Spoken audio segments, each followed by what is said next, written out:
mana o ai.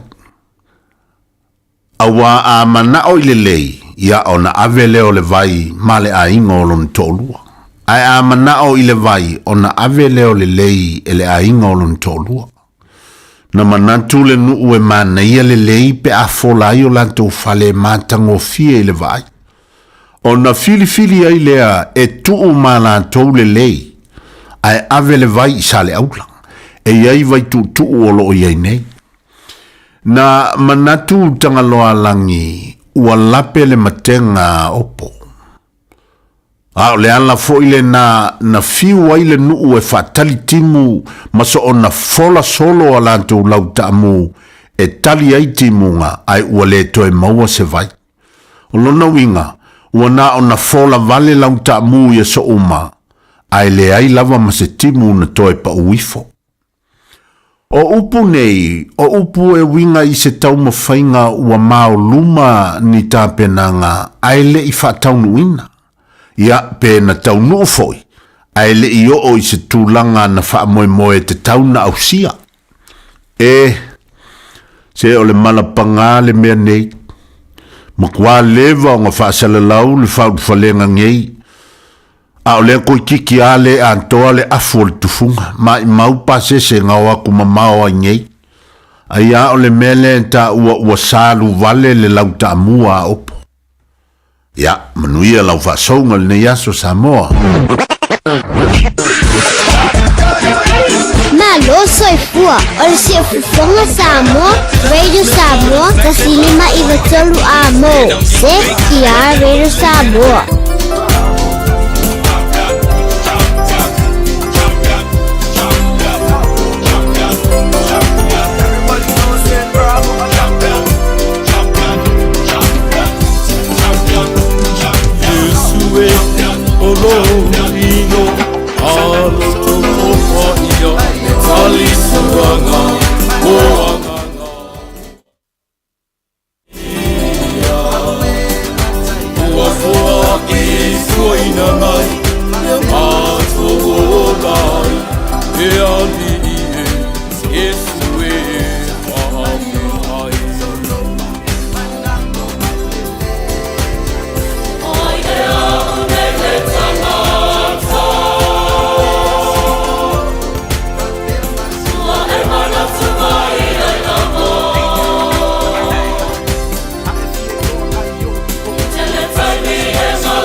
Na ole Radio Samoa se fulima iwa tolu amo e tau tuaina oe I laungana fitu aso na vai aso.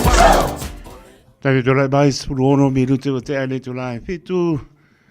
Tau tuare Radio Samoa se fulima iwa tolu amo le pia la stofi spulfano vemalu onu fa fatara patu pa ia maulunga no tātou tunu mai lava I maunga maulunga pa ia se o pito titi ta lofa lava ma lord for lau soifo manuia Samoa taile tuela na pole pa soifua ilo soifua so wola vai leu tātou I maputa I lungo pe au ngaru le ea e ala le tautua pa au le Radio Samoa so lima iwa tolu a mo ta lofa lava fata lofa ya pa au tana lero pa tunu pa lia so stafa o au te ora neima la langi atoa ia o poropa pa ta lofa tu ta lofa lava ia tunu ma maru le tunu oro pena po na mau mai tautua le Radio Samoa so lima iwa tolu a mo ta lofa talofa lava talofa iso se mau tanga se ngase mau to malawa tautorian maro le tunu i ngā se ngase o le tino ia alofa atu talofa atu le tautua le Radio Samoa su lima Eva toru a mo talofa le auso turi o lātou whaasalanga i tina amtua whapini ia turi o lātou whaasalanga ia bawe mai se lau fie fo i mai tātou woi le li e whaatonton parau pea i lo tō soifua mo tātou wola talofa atu talofa lava ia me so i anum whanau so ua mai ia a o onga ni so pia ngai msu nga ia mano lava tama tine ia manuia lava ia ngai to so nga muri ne foi tau sanga ia tu a toa ia lo fatu ia te mau ai me sili fa i ngor tau sanga so fit mana me du te o te ale tu live fitu tau tu ale Radio Samoa su lima iwa toru a mo ia Mori fa maro mar fa tele fionga ri a tau sabia Aaron Harrington ia maro so tau tu no fo e tuia mar manuia to e firo ai fo e mar fionga le a tau sabia Aaron Harrington na so tau ia tanto maputa se ia pa ia fo i ia se taimi o le fiafi DJ Bravo DJ Bravo DJ Bravo DJ Bravo A champion, champion, champion,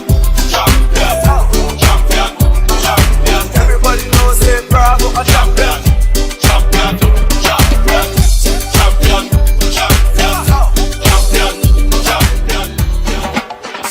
Solo, ayo, solo pa, manamo aulele. Awe latayala, awe si umbo, fapema si papa. Solo, ayo.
Eva malipese malo fa fonga Samoa malo fo ile va ile musika Radio Samoa #1 New Zealand akoa Simpson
Lava, I'm Annie Pulituatua and you're with Radio Samoa 1593 AM.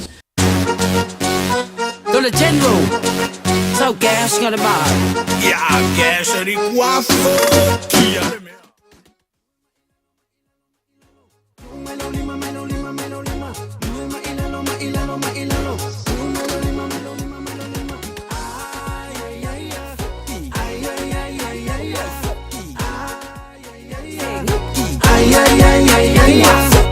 Ese que kuele lue maesiva awa amamile kai kaika efa onga mai ole musika oka to se le faineika awa feel like the lue mai se ole ngai kenye se mamile ai te onga e ke faile awa ese ngama a oila ukanga ole siva papa siva ko imale maka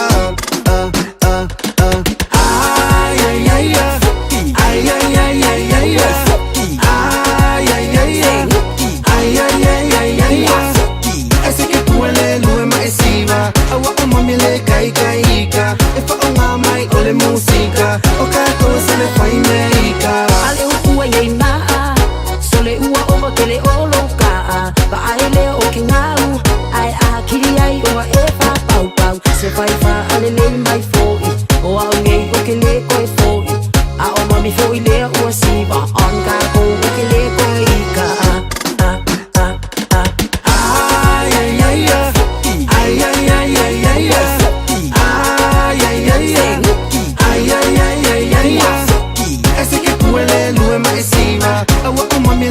kaika efa onga mai ole música o caco se le fai meika la mami siva mai uanga o la upele se kilo mai uanga o la upeplo la rosa sala le manoni una o te wina da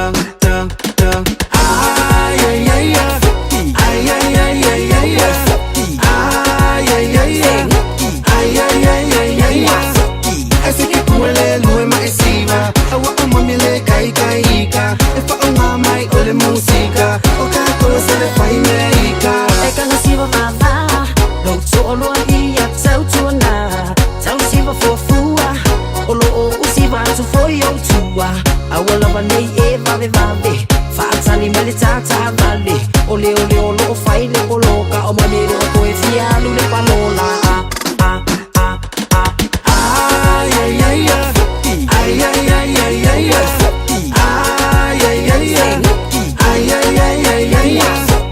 ese que kuele lue maesiva awa amamile kaika efa onga mai ole música o caco se le fai meika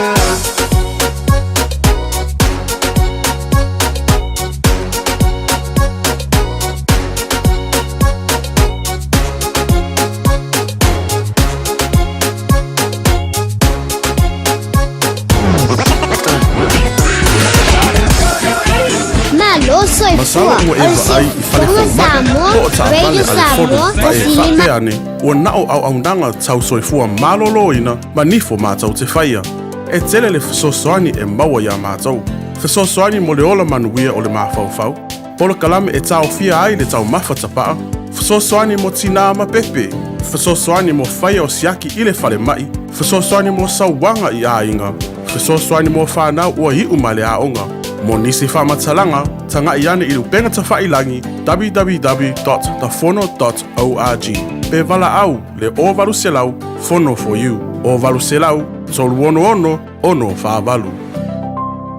O e sila fia e iwa te si ma le tolu wha miliona tala le se leni a le UTOS ua toe whaasafua atu i ona sui whai unite i le lua o lua wha. Whai sau teo ngā tupe e teo wha whainga luenga ai lau se leni ina ia vave wha tau nuu se wha moe moe tā ua a lau ainga wha pe e ka le sia. Wha o ngā au nanga le ANZ po le talofa voucher, le M tala, ma le My Cash e ala i le Click X. Wha afso tai mai le ono valulima lua ono iwa wha iwa, le www.utos.ws, po le emaili o le info@utos.ws, po le Facebook, le UTOS, le wha aputu ngā tupe teo wha whainga luenga o le mawaenga tau Malaysia Samoa, te whawhaingaluenga e mātou lau seleni, ai sele e oe le manuia.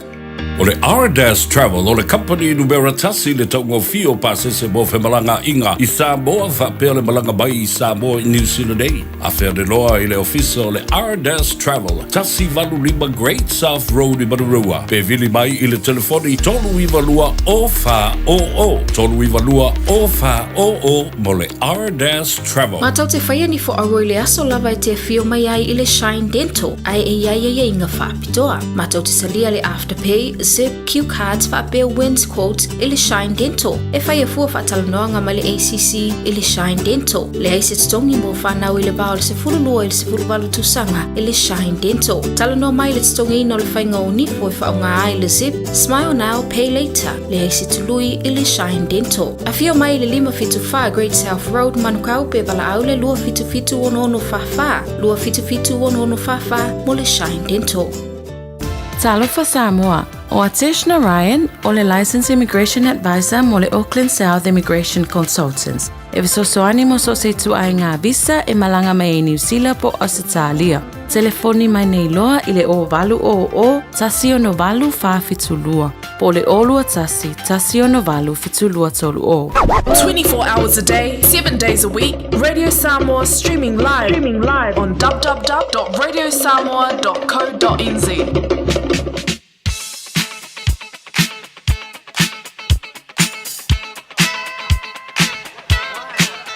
Pagare tole mai luas po balu minute ona tala le tulai balu na mo tala tanto leina mo soi for maro le tano todo pitu tasi lima i patoro numero por tato email on the air at radiosamoa.co.nz Facebook page at Radio Samoa mo ngale YouTube channel ya mo le no bala au mai lo le wa tala tanto leina se vai po entato email ma tato apia for linga ya ma e po ta pena program stato pese ana wa no tato Laina Marangang Panon. This is your celebration.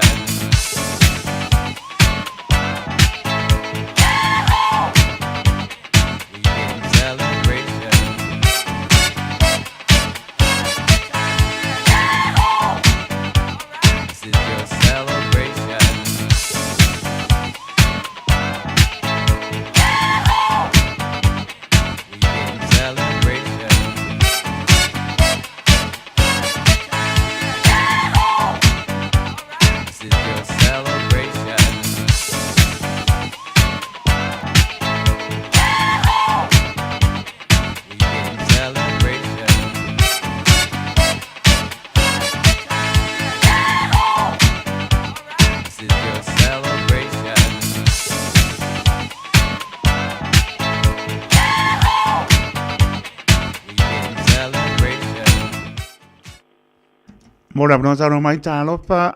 Talofa taito ia o pila ene liko taliawa mai ranui e molia ko fanga mo cheu o chenibi wa kwalunga fasu malima ko sanga ngeso chenibi a fai we falunga mai ko anga fenga luenga amenga kupe mo le fa tai mo no ai la papeda ya soi foi ya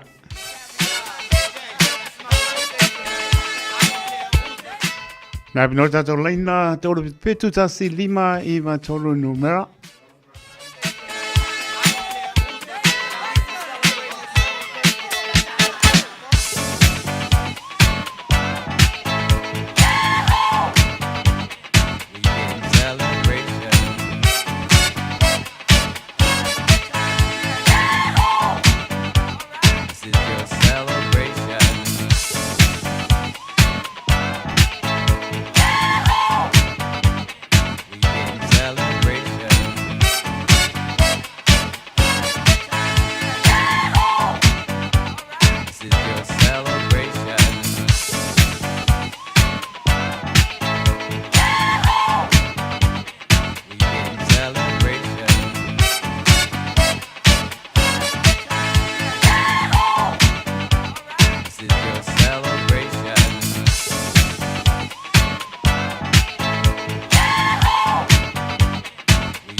Kamno tato laina mole fast full se kone.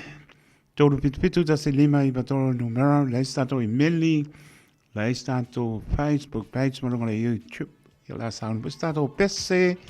Waso pon malo le atono.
Mora mnosa no mai taropa.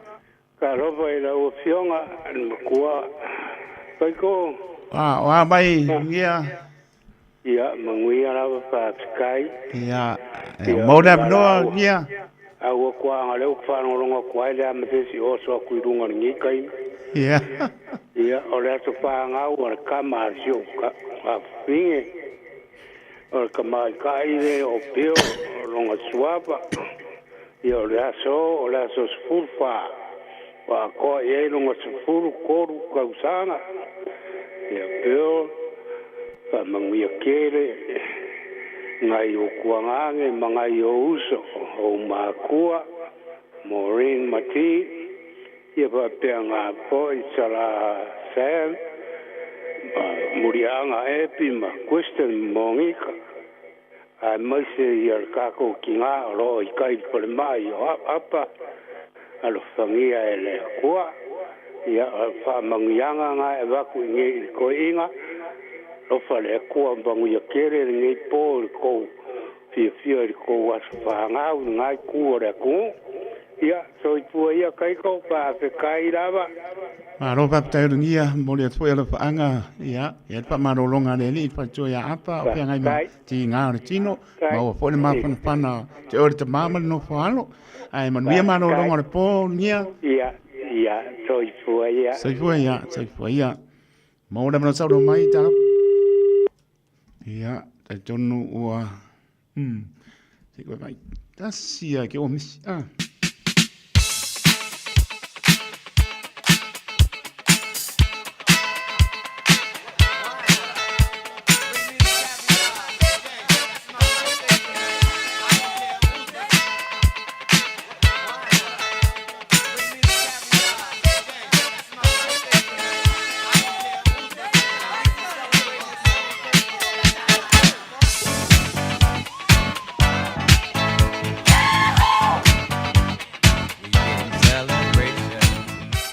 Mora no sa no mai tano fa. Alo so I fo kai ko. Pa vetai, ma mo le atoro fa ngalei tu la le fiafi. Ya le pensania Luka ona ia to ilona. Ono tausanga. Ya lo fale tua ia fa folo per so I fo. O pele malosi. Ya foi le tu ni sia so stele o lona so I fo. Ya lo fa anga ya pai ma apa. Epi masem ia mesi foi na iona anko ma anti ona aingai New Zealand nei fa pe Samoa ma Australia so se me lava ia lo fale tu fa fo lor so fu e manu ia foi le nei afi sunga la wa taito ma pe lo malo se wa fa fe ngai tuti nei afi lo fa la manu ia le afi fa tai la taito mo lo no fa tai pena po me la inga manu ia ma lo longo le po fa so fu ia ia pe ia be pa ta wa ona fai ma ponga pa ne o purenga le radio Samoa famlia so por manu le atu no tamatina o so matua fa pensa ala nei fa na witi o to uma na man famlia to so fu leso Yangan lele li. Toi whapopo nisi tau sanga stele soi fua monai. Tātou manatua pēa, ia bea pē tātou e whaia lona pingano. Manuia te leo tō wasa soi fua. Pataro patu po ia nu au sara ro pati. Ma puta pai mana inga i Amerika. Lopta leatu nu au sara ro pati mana inga. Pea portina ia tā ele tōle pai ali i pele. Me Australia mana ainga. Whiungare au pepe pili o ane. Tinonga mana patua. Sara masina mana lupo alo i o tara. I lato umalawa maputa mai. Lunga le apia fōlinga. Lunga le YouTube teno alofa teito mō tō. Ia me se fōi. O nu tu ha oi o tunu ma ya lofa te le atu i oi fa mangalo o le se me alofa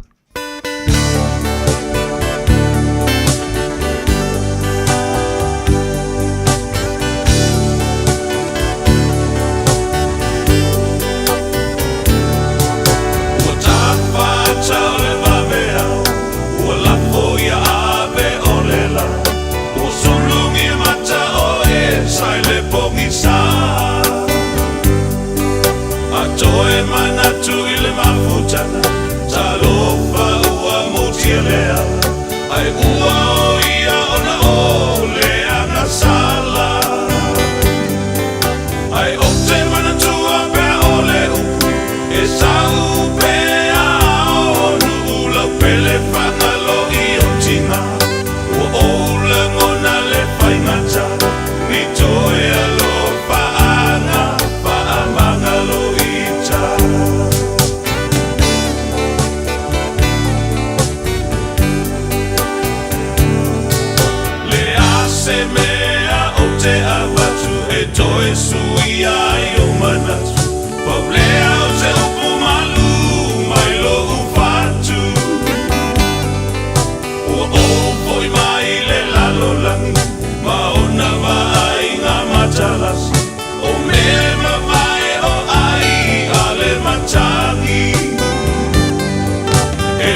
Siva, se lunga, se lalo, se siva, siva, siva, siva. Oy, oy, oy, oy, oy, oy, yeah. Oy, oy, oy, oy, oy, oy, yeah. Oye, oye, oye, oye, oye, oye, oye. Singa kasia, siva, siva, breve, wakonga. Fucking wa.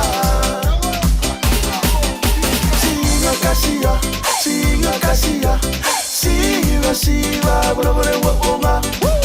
Fucking wa.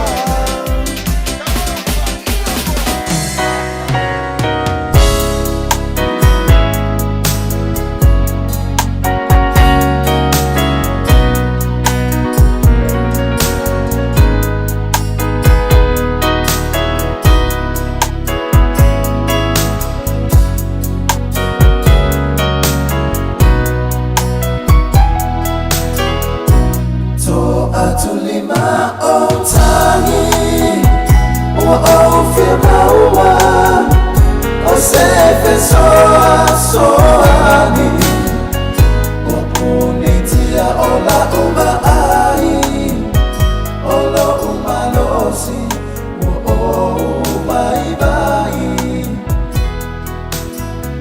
fiema wa osema pusana Lealiye wa ole lama Tafia baai ino wa fia mai Lo uwali Fesoso animai Mawai opua uanga Tatele moe yo uloi mata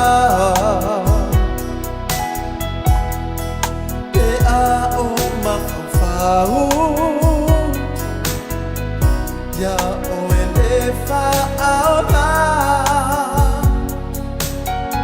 Sisi la lofa mai ia te au Ua ofia mawa o salapea i Tamai ua o tangi atu Fesoa soani ya te au To atulima o tangi Ua ofia maua O se fesoa soani Ua unitia ola ai Olo umalosi bai Wa osema pusana Lealiye Wa ole lama Tafia baai ino wa fia mai Lo uwali Fesoso animai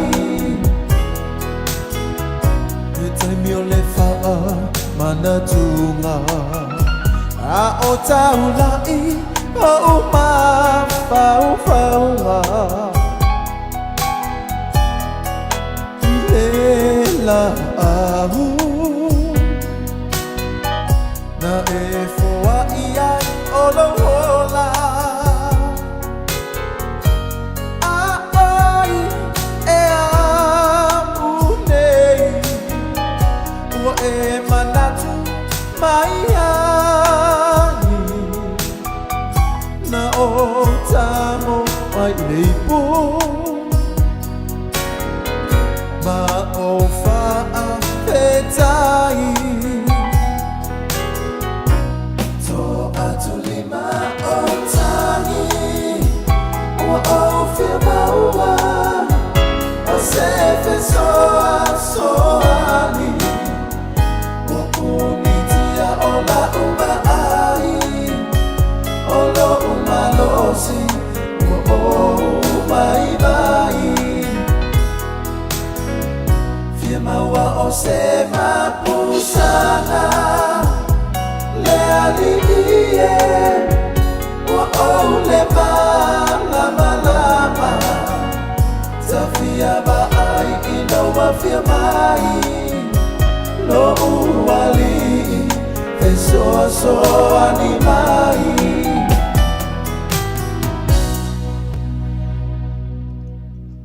to tuli matangi si fonga marie se o tlenga ale pai jo pai lua ya no patu mo lua mo ne taman falo jo pai lua au no fo mo ma fo pau ai fa matala la jo pai lua le pesengi fa makala makangi se uso ia fa makala makangi se uso mo ko kuli pai pai ana ya lu falo pe fe au mo lo fa ko le ya ngata i tato tal le ua 5 minute ona tahale o le tūlai. Walu tau tua le Radio Samoa so 5 e watoru a mo. Patara patu ia i lato umalawa i lunga le apia pōringa.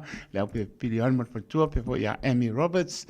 Ta ele le au tō le pai alii. Ia malisi po ia pa ua misi ako le sua pakalo pai alofa atu. Patara patu ia tunu e maun manu le tunu whaaptai mapita mai. Au kilani manu tūtua i whaaptai tere nawa mapita mai. Langarong mai tātou pōrklame, ia o musika, so whiwhiroi, ia sorong manu iai fo ia lea fiafi, au nisi o whasisi langa leo watu leo o tau nuu ma leo vista.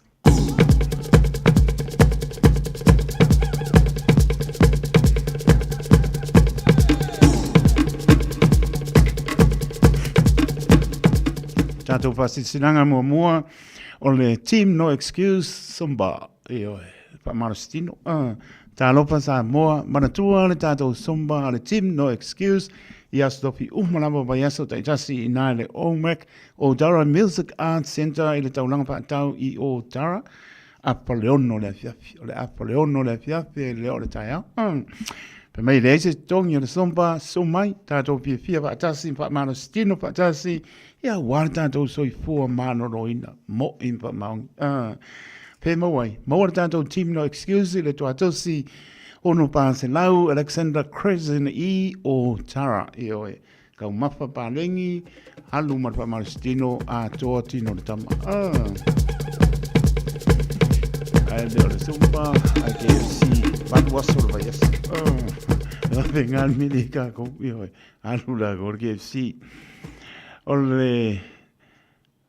Vau pilipili ma le so ngā. Awane ngano sau lo minga o le tusi o le vau pilipili pa tisi ai ma le lo minga o le vau pilipili. E mawaipa alupenga o Samoa sipo tutuila manua o nisi o taratu o Samoa. O ala ngā upu o mtawha i oi ana matai i le whainga o whaalawe pei o whaipoiponga, maliu, o siosi ngā o ainga, silupa inga o paolo, si i whaaloalo, whaalangingo e kāne sia ma le tele o le ngana whaaloalo. Na o fitsful tā rāri tau le tātou tusi whalupenga. Fitsful tā rāri tau le o iai le tātou tusi whalupenga. Mōre se pia tile ni mano le atiro. Ea, nā leo pisa lama le Radio Samoa toru ono pātoru Hope o Avenue i Maragai City. E mo ai, mo nisi pamtalanga. E leilo tā no lau fonga pia o mātou pisa. Ila o iwa lua no lua tasi 5 iwa tolu. O iwa lua no lua tasi 5 iwa tolu numera. Ia pētanga iana le shop samoa.co.nz. Mawai, makurom sa wakawai wale mangai. Ia mo.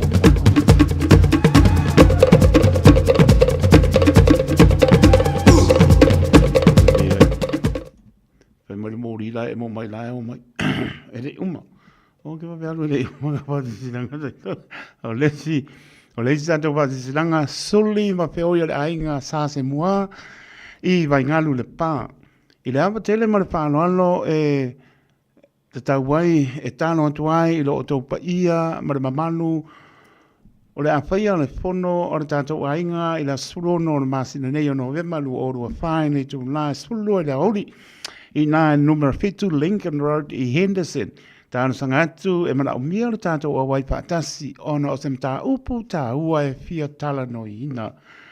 Ea, e lo tātou a inga wha mole whapso tai mare numera oru tasi iwa o 5 o ono. Oru tasi iwa o 5 o 5 ono. Kore wakasi, o le mea anofa rānea. Oru tasi iwa o 5 o 5 ono. Monisi pamtalanga whaptai tere lama e talanoa ia Samoa momoe ia mal Samoa fatu male anganga whaanoano.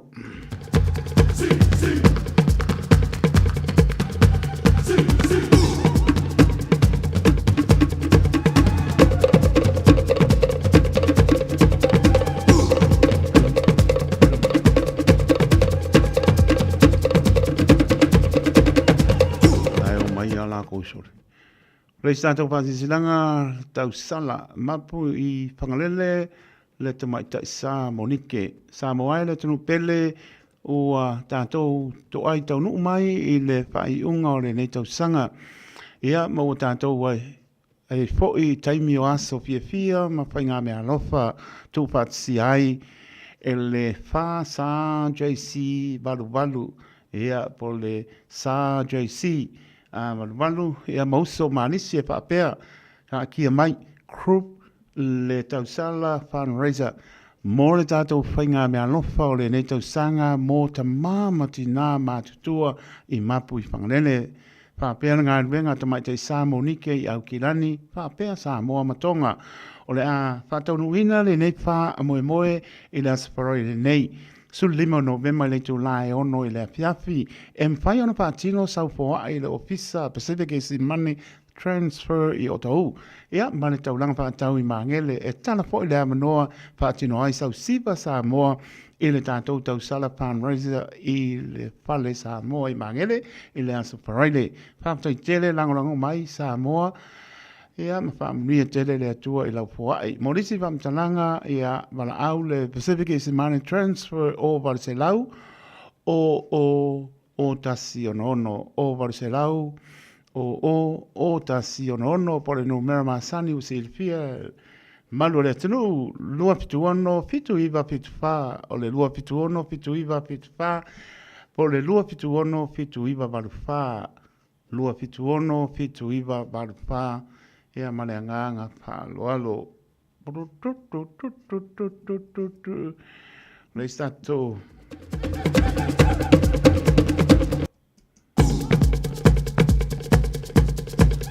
le spasi zelanga Pacifica collection ta lofa lava tato awai pa tasi fono mo communities ta tasi das parade nei e talanoina le mtaupu o le wa now heat kits Las Farailes Fruiva November I le tasi I le oli no whanga I whaiai te poke Tara Community Centre Luas Furu Newbury Street o Tara I Aukirani o lo whaafoe Dr. Roman le nei fontanga papso taile numera olu e fitu lima tolu iwa o iwa o le olu e fitu lima tolu iwa o iwa o Ia, po le tato imeli, vai maila acta pailoafamily.org.nz, malanganga whanoalo.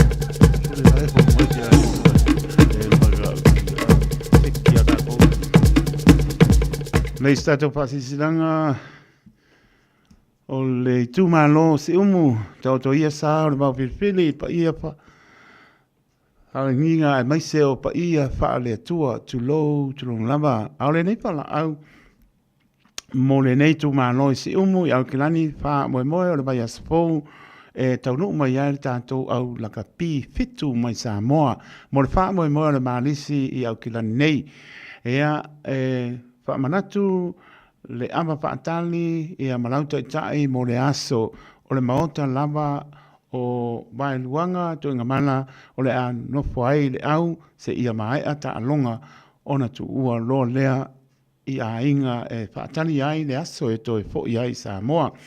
Tau no mai le aso Fruiva November I le vaveao tau tātou te whelo ai le ono I le fiafi mo le whelo inga le awa whaatali tua tusi o le numera los fulu Kairanga St. Street I mangele is ia o le na sainia te whae ono te puola lafi oro tasi o warupitu ono lua whātolu tasi o le oro tasi o warupitu ono lua whātolu tasi po o tuu talai pā Loa pou oro fitu luono iwa fitu wha luono oro fitu luono iwa fitu wha luono wha petai. Ea sau maleska pasi silanga.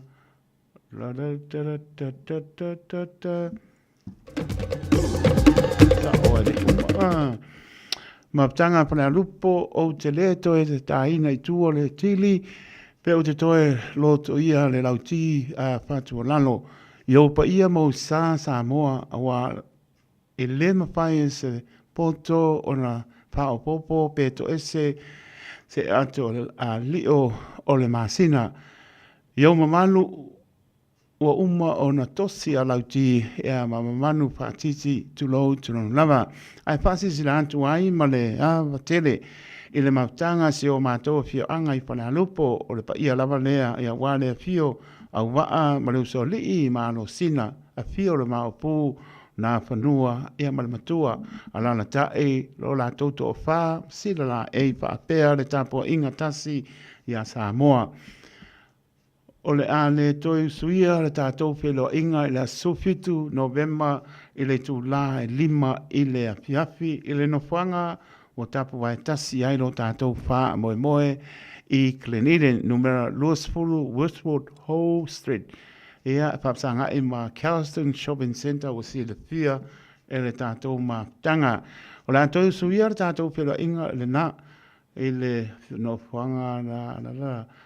Ia, tala soifua ia, i le alofa o le atua mori atu iai lo tau soifua, manuia, ia o ana au ona, au ni lupe whaalele a le nei nuu o whale alupo o lo la tau hasuina le i puwai o le tala lei. I so se whatapai tau langa i au kila nei, ai maise le pa ia maulunga i te maalii, ma whale upolu, whale tua, ma tausi, sa oao, ma te maitai, whaapea na mamalu maulunga o le mautanga i le aso a topaina, whaapai sa inia le tai fono, male lau, whaapsau tai male numera o le telefoni, monisi whamtalanga, o ruatasi o valu o noiva,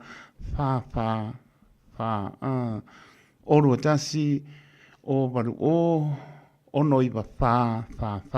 Pone orua tasi varu lima iwa varu wha. Orua tasi varu lima iwa varu wha. Pone orua fitu wha, valu iwa fitu o iwa tolu. Ole orua fitu wha varu iwa fitu o iwa tolu. Ea ole na malenganga wha alo wha tai.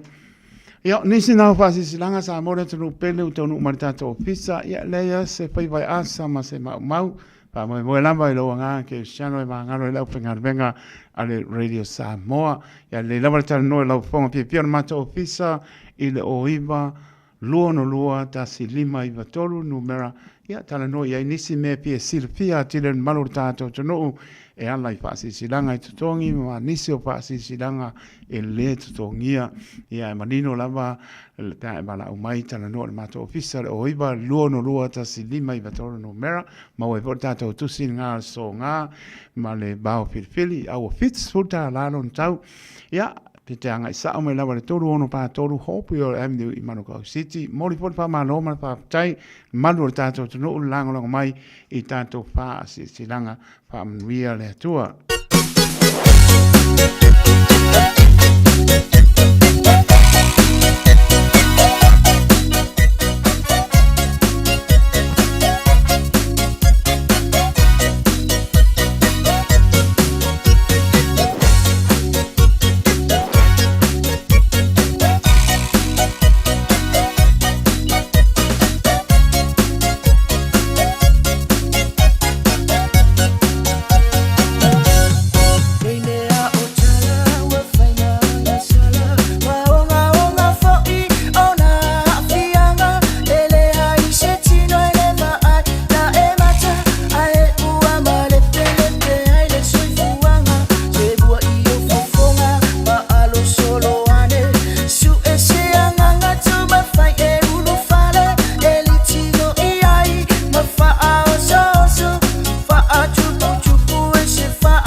ai laga.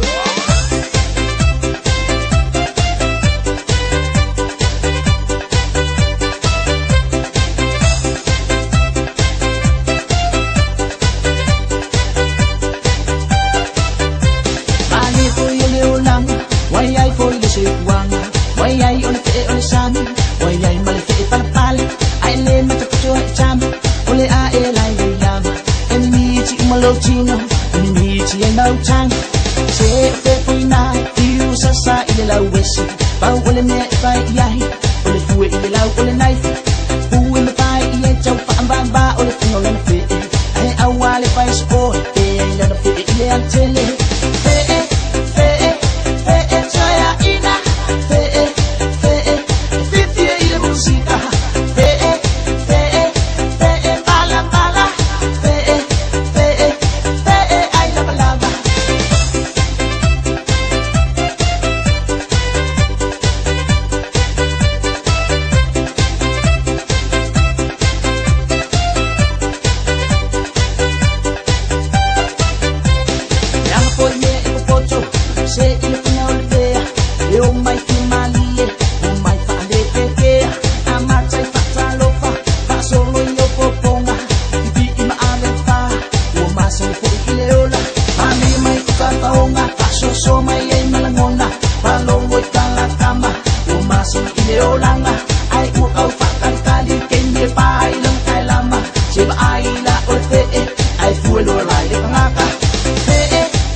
Eva Malipese, malo le whafongafonga Samoa, malo fo ile eva ile musika. Radio Samoa #1 New Zealand akoa. Sipso,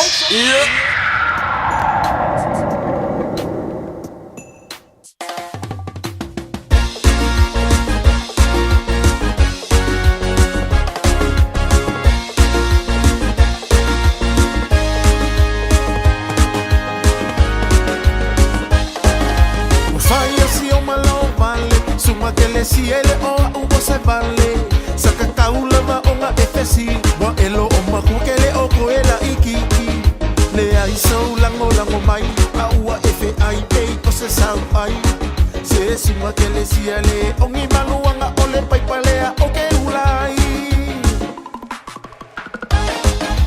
molo mo fasila fia isi kenge afaka sile o rusia o ia fo I ole isi seila amala amai au se kalia o ia lea make ko alua e fai fo I lava o longa ko alua e se lelele inga ke fa ama o popo u o fuma o ngala e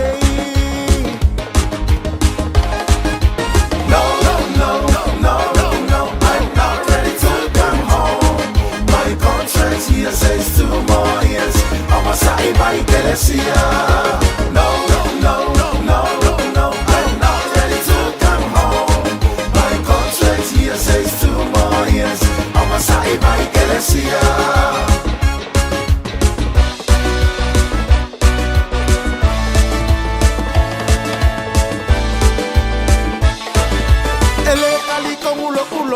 Que le sia le ama que ngomofo ka iva me onga eliu ayolo antile ifale la uiu elo ole anga ya olanga kama ke yele na lue ka up ua ko e fa fo isa moa ua fa ila masima sa osianga lu fa alongo mai que le sia kapua imai male fia fia ma o ela vale fo fike si yo ile kele okupe awa ke langa ma aole o ke ngofo male fa kala ele misiko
Kelesia. My contract here sends to my ears. I'm a side my Kelesia. My contract here sends to my ears. Whaafonga mai pēi ni Radio Samoa, te silima I watolu a mō. Samoa I manuia le nei aso.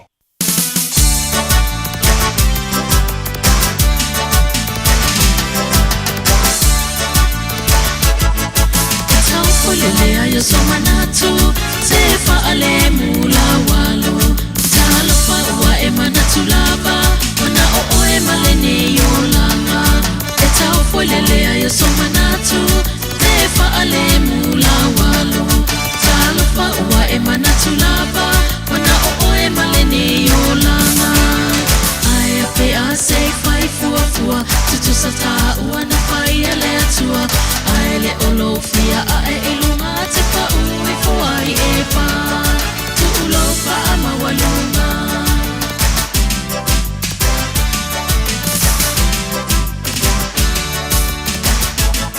E tu fesili ai pe alo oloto O te masalo o si o fia poto Aile se I fai mase alofa E au le fango tau le tawula Fesili ai pe alo uloto O te masalo o si o fia poto Aile se I fai mase alofa E au le fango tau le tawula Talo fai lo fau fau le anga E le mawai sau me anga Na o le umia yo lo Ama e fai e ai fa a pena Tu ulo mata pe a pea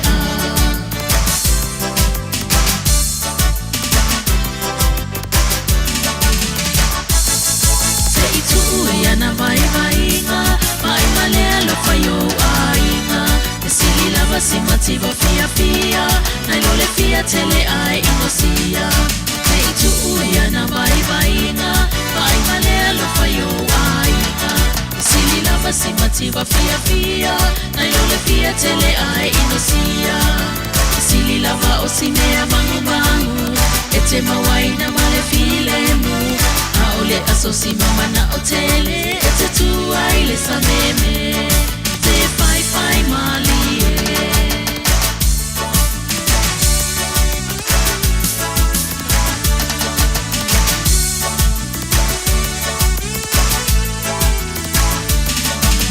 Sili lava o si mea mangu mangu Ete mawaina male filemu Aole asosi mama na otele Ete tu aile sa meme Te fai fai malie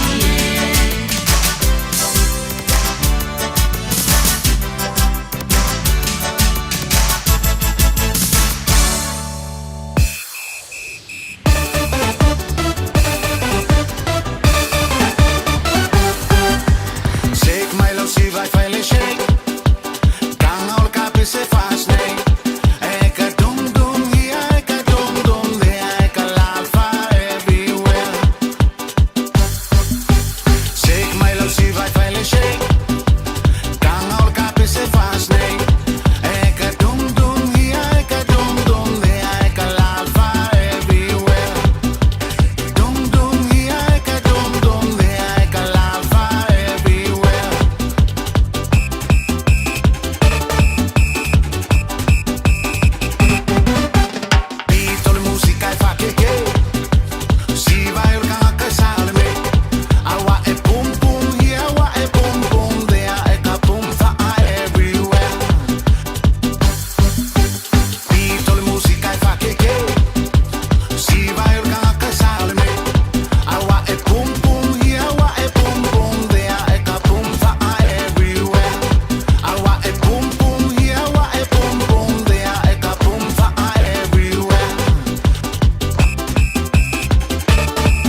bang bang io e si pomani sia wo ya tuna i matia tuna vai lua e ne foi vai ngana fiafi ina ua tu lai marita tu taimi lua su lema miru te ane tu lai valu tau tua de Radio Samoa spuru lima i vatoru a mo manato manu le lau ta po inga Samoa i maoto malawa e po inisa lo i lunga le awala ta tono lo tau tai Yesu i o tau sa auna pa manatu lava awal pa o ngaina telefon se uma pa ku lau kala le pia kana ngoa ko ia le lava saunga le mu e maota malawa nisi o tu tau pe am nga nuenga mo le tu pa malo losi ai pa malosi nga nuenga to le lei le u fa tau mo amar ta tu san pa ingon ne tau sanga malo pa le ne tau sanga to pa i fo i am nga nuenga mi so na yalum pa na ya onga langona fa tau ba tanga so i fo ma aver vi inga le tua a o tanga tau manatu mai le ni o le lofa fa ma oni na o le tua ba ai lavo nga se nei tau sanga tato savaringa ia mo lava ia e maunga i foi manu o fi tam fain tau le ola ai le fasilingia le fa ma oni o le lofa le li o lo tausi mai no to soifua mo lo tato vola o lana fa ma no longa ma lo losi ai ai na fa no ia fa mai se le nganga le li tato te ma panai ia to fa ta no fa tu le ato lo tato atunu nei vai ngale piafi me se lava le pangana pa ia le tua o lo fa no manu a wasa mo atayao o lava nei fa la witi ia tunu ma le tunu ia tato vana vana ia no fanga ta tonu tato pe no ai ta sanga a lo tau sia pe tato e lang sia lava i tato le lofo le li mana pa mnianga sa mai ai tato le aso pa ma lol fo la sa mo e se o tua asina sina a lofa te le atu na yo te mana yo te nā, upo langotor soifua e atar tonu, o lo iai pēne mātanga o fia le li lo tau soifua, tu lo i marana pa mano longa o lo pa iatu, pa iane, pa ifo, ia ona maua leo le manosi e pa o ngai nai, ia le soifua mre o lo tofi o tu tofi ai tātou e le li, ai pa malo, pa aptai, malo fo lau, ia ona sanga mi iai pēne o tātou atua, o le koviti suluiva leo fia, tolu, asiva, lua fulu, le la lua fia. Tolu whātau sanga o COVID. Pei pora leo o whaangaro ngalo e tātou. A le whamanatu lava e tātou no o ia aipeo pina ngalo. Ia le upu ia mātou. No whane sātou ia ma. E COVID sātou wasa mai. Tō mānatu teimi ua ta puni uma mea uma. A ua tātou no nofo le whale. Ua tātou la ngona lava le. Po le tō pesili ai la ngona. Ua kau le aise ta vale lungo le awala a la kula ka vale po le ia se aise ta vale lungo le awala ua no fo mai fale e ai nisi ua ia le ato tu vale ua popole a no so fin ngaro le li sila mai ai ta to ia fa malo fa ta malo le atunu le la bo tawa fiafi le nei tau sanga lua orua fa ia mau lunga pele lofa le li ia lofa le li tau tai o ia lo tātou sa o ala mani mala o tali ala ina e tātou fōronga le whaingon nei tau sanga ia lofa mai lo tātou mtai sili langi e tāwhi mala le tātou fōronga ma sina whai o le nei tau sanga tātou mauai le iunga le tau sanga i le mata ngofia le lofa o le li ia ma lola mal fōronga mara le tunu ma bea tu e awhi whase lau toru tasi ia new cases le iai tasi le awhi whase lau toru tasi New cases le ia te minga COVID, tō fitu o mani liu, ia ero se me tātou te popole ai, roi tau wina ai tātou, lo wha maoni ta iala, o ta iala na mai le tau sanga mo mua na, so o lau langi le COVID, o lo tātou muni ta ia, a whai o manosi le fulu, tau na no por fane, pe te alu e whai lau siaki, e te alu e whai lau siaki, ese le mana ia, na i lole po fete tu ai, ia tau mate, ma nofo i lau maota, ma lau lau, a ua ma losil fulu ia i ke ua tupu mai pe fea ana maua le manoa vai lau family doctor ia e maua inare tonu o la o ke me uma ia mai po se polas pola o fulu ia pa pena lava ia ma fai lau testing ar covid a ua i ia iso tato manatu tato te fefe fai ia tuina o no le lofa nai lo uso au ona e le feo ai fa tasinga e mor covid ia ia ma pipisi atu ar COVID inisio uso a on aro pa maoni te ale fai lau test ia mto e vai fulu roa le vai fo au taria se i a pa peo le po ke le no poran me tu pul po ato ke wa pele pa ai le po ni ai pe tu langa na e pa ngoi na lo le pa leni lo so I fu tu lo langa ngana ya hallo vai family doctor ya ta umai na nga ka ko lenga ko me pa no ngoi ko mangi masingi e scan ai ya ka ko fa ta ta tu tu yo ta to ma to malo a lo wa nga ila vai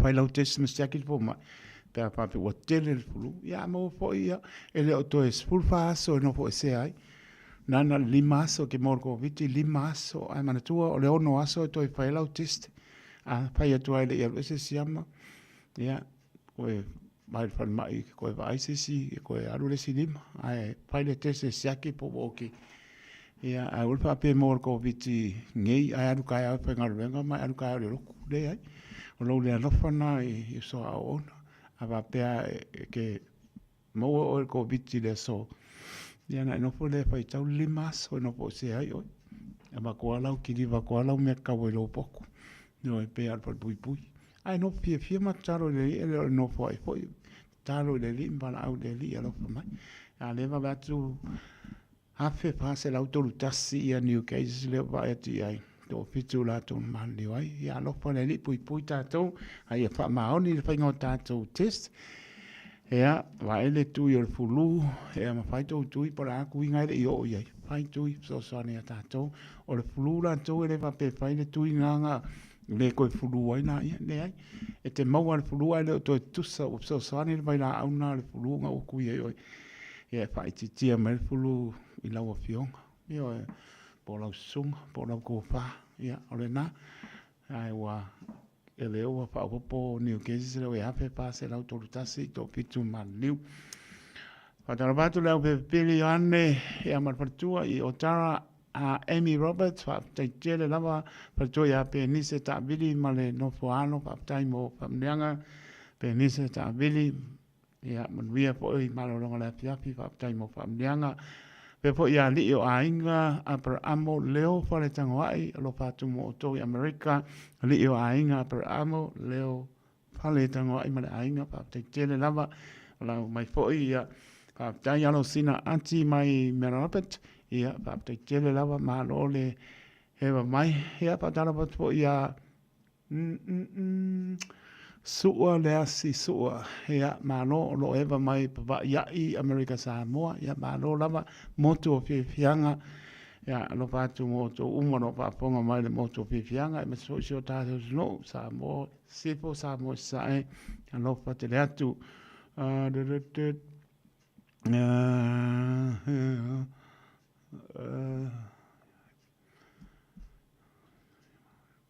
oi foi li o ainga a per amo leo fai tangwa ia.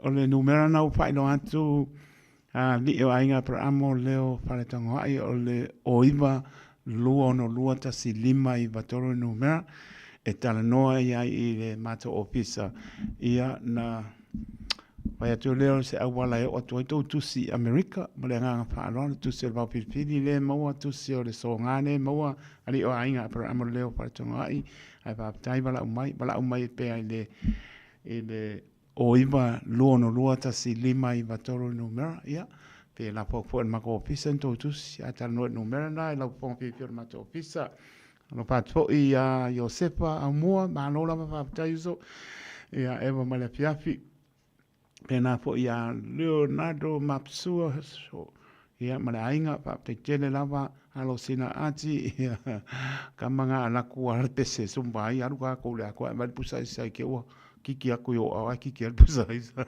nga pa inga no le fiafi ele moi ia eru val mai vai lo nga wa kiki al pusa pingi ai ko si ma ku le coffee table ia pa mango pa ela suma pa la pese mai ia pa tai ta ele to le pa yali pele mai sali ma la inga lo pa te atu pa tai ma lo sina anti ia pese nga le bum bum dero ta mai ma pa tu ma no falo ia pa tai ia lo so dero ta mai ma pa tu ia ma no falo pa tai lo pa anga pa mlianga mai le tangata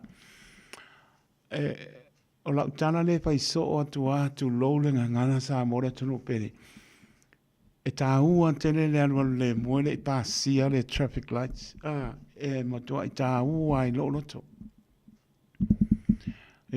to i ta ua i lo to lo wal le mu pola po le tai me ta tonu a ona rasla wal e mo kwa le ai se le mu ai a mo sa le mu ta ua lo slow down e mto ai po si le fia le kamakau ma nga vale po ai na o mai ai tu ria tu lo sa lang me mata ko ke ka ko ku ma kama nga nga ko ngo moli ya ta ua lo le mu ai tu pesili pe lo to le e tala pa no no ne pa ponga e no tu tua o le fai mai a ka ule fe ko ai o le ta vale ma le drain e le ta le tonu lo to po le o le ase o le ale to inga po le fetau ia le ta vale money train ale train le alu lungo le awala le fe o ita to ai tupu pe e lo stai mo le mali liu merto to lu mai pe o ai me to le po no tu to o il vaso nei le mali liu merto to pe po no pa tu e ta u fo lo walu le mu ke le pasia la au ngai pa la lava mai pa pe la sa o le train e ele tai me feo zai ia molinga la la wa la ku mo mo kingo e le se train la wa ba ko le e mo le molinga ya te au e ta u alo o le mu e le a ko se mi ke kanga i to matau kanga i le anga vale a le me po e o fo le loto le wingo la tala a la ku le train e o tara e lo longa mai kai mission pe le po o le lai tu pe si le lo loto le pe mei fe kaui le ta vale la titi ma le train fe kaui lungo la wara kele a le train e se le me o soi e se te leo le lui tauna mo tatou e tupu e tau sa koi ki a tolu whaala lawe tupu mai a wala le railway lines ai se o le whata mala o tatou ia o te le lo iai po ina i tangata po atu po swa avatu lo le ngana ai o le me ofo le loto fai me o fe kaui le train ma le ta vale ma li liu warto o tolu e le se singa o le ta vale ngana o tatau o le train a ka ofia ku ngai i otara e ko a ku mai kai o tau e le per ka vale ngonga ka ofia e ku wa ya e le a ko se mika ya do e luma e ku a le train ya ka ofia ku ngai ia e ku mai o sa e masi sifo pe o le lui tauna mo ta tau to fa manatu sa mo le tunu pele e lea o ia lau po ata ma whainga, ma mātou foi. E tā ua tele lo warwara le muere i pasia le traffic lights, po mō li po le train. Sei pāuko. Na tupu po i le ama, ramtanga po le tausanga nei, le mani liu mai po i ukai hinde se ni West Auckland, pe kaui po ka apare ma le train. E o po le loto. A le train. E se ale awala e adwoi, railway lines e adwoi train. Au ka koe pia o inunga le awala. Pāpea ue whai mei pe kaui, ia le ta vale ma le train mo so se le train fa nga ku da wala ka fo le le ko ia le me la ia le train na ko o le me la le to e barbarusia ia o le la sa mo le tu pele tu watu yo o tafa tu watu yo o tafa ma le nga fa lo au te pa ye ke slow down mo le sa le mu po la se me fa e ke russia e ta ua se au le mu ko ia u tau tala i te mi ke tiu te ta ua lo le mo le pasia moni ia po pa ilo le al train o mo kwa o fo le loto le la be kupu mai fa la be ile pe kawi o le ta vale ma le train ai al ese al train la ko ese al wala al train la ko ia ka ko ia ma ua ke au ke trusting a ke le ia lau papa po ia le train e le kai me feo e le ola mai mori ala saula ko train la o mai lo la ko e le ola mori e le se me e ku e slow down na ia wa ku ka ko le po ia wa ku ala wa le se Ai sa wa ko po ngane tupu mai ele lave. Ia ai tau tua nā mo tātou tei me pewa iai ia lofa le li ima. Rau tele pe o tō pina ngano le māta ana o tātou ilunga le wala. Mai se o le ua ngai tātou le whai unga ne tau sanga. Ia lofa le li. Tā ua tele, aua le whao ngai nā rau telefoni. Ta ngai whailo ilunga le wala. Aua ne iso lia tu la fono. A e anua ilunga le laina e lea e kere so lia tu la fono. E makua well sign aso se a wala. Ia pape o tātou e le readinga mea ngā o whaeilo. E alua le ako, pe alua ko o le lainga e le pasi e ke alua ngā po e lai ke alua e kuri mea ke ole. Ai mau e po le sala inga, ngā o cameras a ko o maa ia laina o pasi wha mole mole. Ia o tangia mai, ma le ngā ngā wha alo mo tātou uma mātou po le ngā lua tu i le Radio Samoa. Patara watu ia Tito Torres ia whaaptei tele lava uso mano lava alo fatu ia manuia po le fiafi alo sina ati whaaptei tele lava lang mai manuia po ina i marabet tero ta mai ma le ainga whaaptai whaapta mai nita saulo ma le ainga ia manuia po le fiafi mano lava le maputa mai le tautua le Radio Samoa ta ele to le vai i pele ma Australia whaaptai oi foi ali o ainga para amo para tomar e do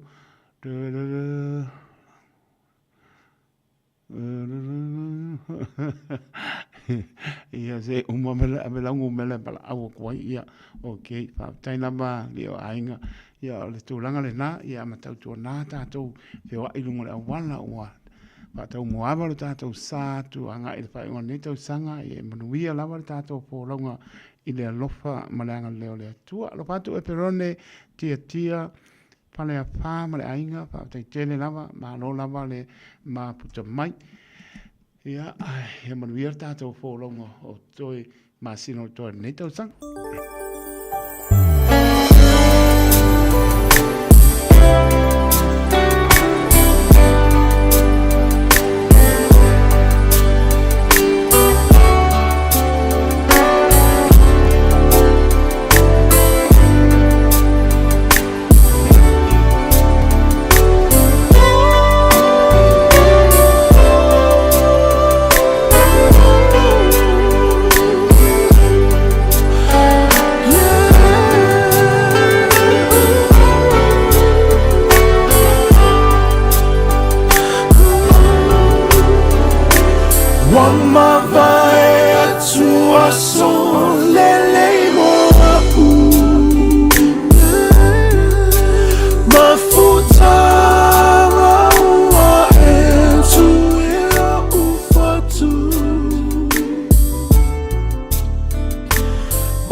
Sole, eva mali pese. Malo le whaafongafonga Samoa. Malo fo ile eva ile musika. Radio Samoa #1 New Zealand akoa. Sipso.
Eva mali pese. Malo le whaafongafonga Samoa. Malo fo ile eva ile musika. Radio Samoa #1 New Zealand akoa. Sipso. Whaine alofa I ainga mawo I Samoa. E ala ili whaatawina o se hotel ta alofa voucher. E mawhai ona whaongaina mo aso ta ua whailongaina. E pei o aso whanau, whaipoiponga. Pe whai malolonga mo ta whawai whaiungo vai aso. Whaatau e oi New Zealand nei. Ai piki e lau ainga I Samoa. Tanga I ane ili pacific40.com/hotel. Ma whaatau nei loa. Pe vala au ili o luatasi o valu tolu tolu, lua lua lua tolu. O luatasi o valu tolu tolu, lua lua lua tolu. O se tala fia le nei Samoa, wei nei se tautua ma se unanga family noto mai le company o le City Car tua tu si tasi dua lua Lincoln Road Henderson te maua iai le tele o tawa la poa band e o foi tatu tawa le laiti. Tadia foi la tau whaale tonu tongi e talafu mo le tatu cashback. A ma tatu lima se lausi aga ia tu le lima awha tala. Pe so te mai urungia Peter Perenanto le numera o lua tasi o wale walu fitu lua fitu lua. Pe a manau mia se tawa le fau molo ainga i le tau malulu. City Cars .nz. Samoa ala tunu pele, o tātou to ai tau nuk mai nei le whai ungona nei tau sanga. Ma o tātou iei fo i taimi o aso fia ma whainga me alofa. Ua tū fantasia nei e le 4SJC valu ma uso malisi wha pēle ka kia microbe. Le tau sala fundraiser mo le tātou whainga me alofa re nei tau sanga mo te maam tina mare tu e mapu whangalele. Wha pēle ngana wenga te maita e Samoa ne ke au kilani, wha pēle Samoa matonga. O le awha tau luina nei wha moe moe le aso whareile nei, fulimo November, i le tu lai ono i le fiafi. E ma whai ona wha tino sau fua ai official Pacific Isi o Tara o tahu humal tau lang whaatau i mangele. E te tala fo i lewa noe whaatino i sau siva Samoa i le tātou tau sala fundraiser i le whale Samoa i mangele i le aso whareile nei. Whawhetai tene le lango Samoa, mai e whaamanu ia tele le tua i lau foain. Mo nisio whamtalanga, wala au le Pacific Isi i le o warse lau o tasi ono. Po onu mera masani au kilani le lua fitu ono fitu iwa fitu wha, po le lua fitu ono fitu iwa wanu wha. Awa ni emisi a whaasala laua tu sa o lan Radio Samoa o le tamara sanga teto fitu ale malisi Pacific Sevens lua afe lua sumal wha. Mai le balai o le Manuka Rovers i mangele i le aso tona i lua se furu tolu o November. Tele au mai Samoa ma le Pasifika o le a waile nei wha moe. Ua mawhai ona au inatu ona o le langolango mai a company name. Moana Rentals, The Fono, Chimana Wholesale Orders, Pasifika Family Health Group. Mana tua le malisi Pacific Sevens o le lua afe lua sumal wha. Aso tona i lua se furu tolu o November. I lunga le Facebook ma le YouTube ale Radio Samoa. 24 hours a day, 7 days a week. Samoa streaming live on www.radiosamoa.co.nz.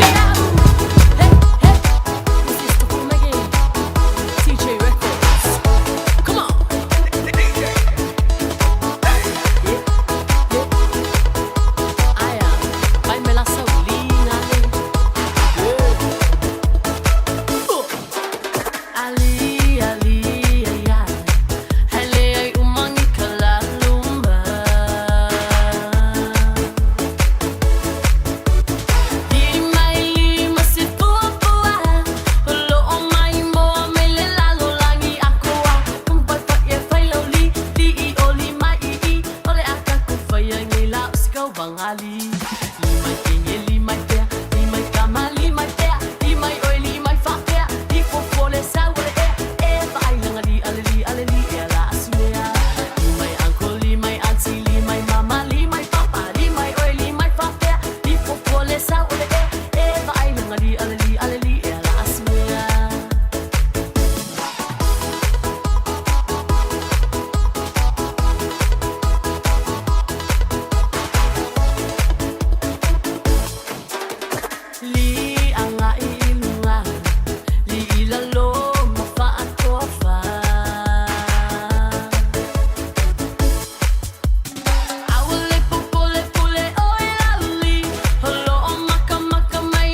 Ua na o le Radio Samoa se furulima iwa toru a mo e tautuaina o e ilaungangana fitu aso le vai aso.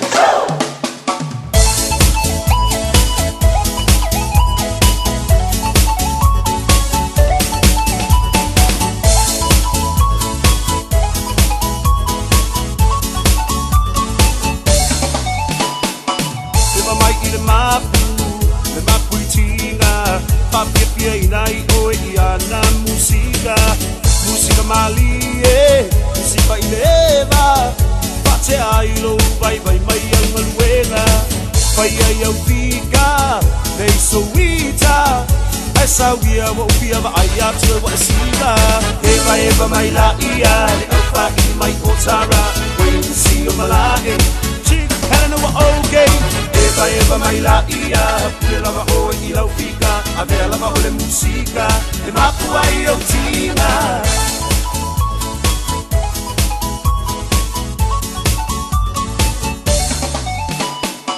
Nai au paanga, nge vai vanga, e mamoli atu le nei pese nai au alo paanga, le ngata i au te roa, whapere lau rangi atoa, mo o ngai fia tau tua mo e Samoa, e ala i le taleni, o le musika, e sauia sei e whapepia mai a ita, eva mai la ia, le au pa i mai potara, wai si o malae, chick Helena wa okay, eva mai la ia, pia lava o e ilau fika, avea lava o le musika, e mapu ai o tina.